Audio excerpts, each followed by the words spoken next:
Olá! Hoje vamos mergulhar num tema que é, no mínimo, fascinante: a termogénese extrema.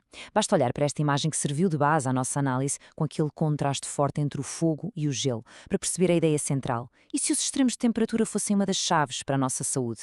Bem, vamos descobrir. E isto leva-nos logo à pergunta de fundo, não é?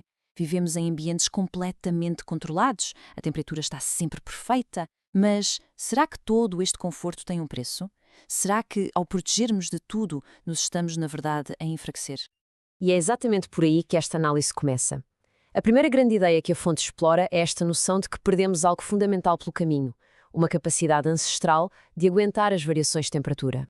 E este contraste é brutal quando o vemos assim, lado a lado. De um lado, a realidade dos nossos antepassados, que tinham de se adaptar constantemente a tudo, do frio polar ao calor do deserto. Do outro, a nossa realidade, uma zona termoneutra. Vivemos a maior parte do tempo neste casulo climático, o que, segundo a fonte, fez com que os nossos mecanismos naturais de regulação ficassem um bocado preguiçosos. E claro, este conforto todo tem um preço. A fonte que analisamos aponta para alguns custos bem concretos. A nossa capacidade de adaptação à temperatura diminui, a nossa termorregulação fica menos eficiente e até a nossa resposta ao stress, que é gerida pelo eixo HPA, pensem nele como o centro de comando do stress do corpo, pode ficar desregulada. Resumindo, estamos menos preparados para o mundo real, fora da nossa bolha com ar-condicionado. Ok, então se o problema é o excesso de conforto, qual será a solução? Bem, a proposta é talvez contra-intuitiva. A resposta, segundo esta linha de pensamento, está em reintroduzir o stress térmico de forma intencional. Vamos lá ver o que é isto do poder do choque de temperatura. Por trás de tudo isto está um conceito científico, com um nome um bocado esquisito: hormese. Mas a ideia é super simples, na verdade. Significa que uma pequena dose de um agente estressor, como uma exposição rápida ao frio ou ao calor, não nos faz mal. Pelo contrário, desencadeia uma série de reações positivas que tornam o nosso corpo mais forte e mais resiliente para o futuro. E olhem, se calhar a melhor maneira de pensar nisto é com aquele velho ditado que toda a gente conhece: o que não mata, fortalece. É literalmente isto. É a hormese em poucas palavras. A ideia de que um desafio controlado obriga o corpo a adaptar-se e a ficar melhor. Certo, mas como é que o corpo faz isto exatamente? Quais são os mecanismos? Acontece que temos umas verdadeiras armas secretas a nível biológico que são ativadas por estas mudanças bruscas de temperatura.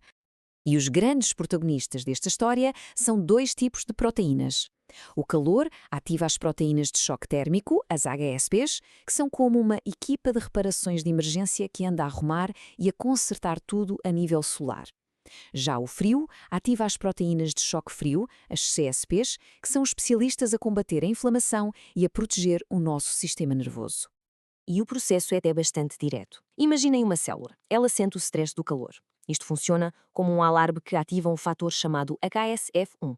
Este fator, por sua vez, liga-se ao nosso ADN e dá a ordem: atenção, comecem a produzir as equipas de reparação. É um sistema de defesa super elegante e eficaz. Mas não são só as proteínas que trabalham. O nosso sistema nervoso autónomo também entra em campo e faz um jogo de equilíbrio incrível. O frio dispara a nossa resposta de luta ou fuga, deixa-nos mais alerta. Já o calor promove a resposta de descansar e digerir, que nos relaxa. O corpo vai gerindo estes dois estados de forma inteligente para manter tudo em ordem. Ok, a biologia por trás disto é fascinante, sem dúvida. Mas na prática, o que é que se ganha com isto? Quais são os benefícios reais para a saúde e para a forma física? Vamos ao que realmente interessa. Bem, preparem-se porque este dado é impressionante. 40%. Foi esta a redução na mortalidade por todas as causas encontrada num estudo de referência feito na Finlândia com mais de 2.300 homens. Uma redução de 40% é um número que, convenhamos, nos faz parar para pensar. E a lista de benefícios continua. A fonte fala de melhorias na saúde cardiovascular, com efeitos parecidos aos do exercício moderado. Fala também de uma recuperação muscular mais rápida, de um sistema imunitário mais forte e até de uma ajuda na desintoxicação do corpo através do suor. É quase como um pacote completo de bem-estar. E se quisermos ver o impacto no coração de forma ainda mais clara, basta olhar para este gráfico. Os números, vindos do mesmo estudo finlandês, são espantosos. Uma redução de 60% no risco de morte súbita cardíaca, 50% no risco de insuficiência cardíaca. São valores realmente muito significativos. Pronto, com estes dados todos em cima da mesa, a pergunta é óbvia: como é que se pode fazer isto na prática? E mais importante, em segurança. A parte final da nossa análise foca-se precisamente nisso. A fonte sugere um protocolo bastante simples, baseado no contraste. Basicamente, começa-se com calor, uns 10 a 15 minutos numa sauna, por exemplo, e depois o choque, passar diretamente para um banho de gelo durante 2 ou 3 minutos. Repete-se este ciclo umas 2 ou 3 vezes. E, claro, a regra de ouro: hidratar muito bem, antes, durante e depois. E a chave de tudo isto, o segredo, por assim dizer, está mesmo no contraste. Pensem nisto. O calor dilata os vasos sanguíneos, o frio contrai-os.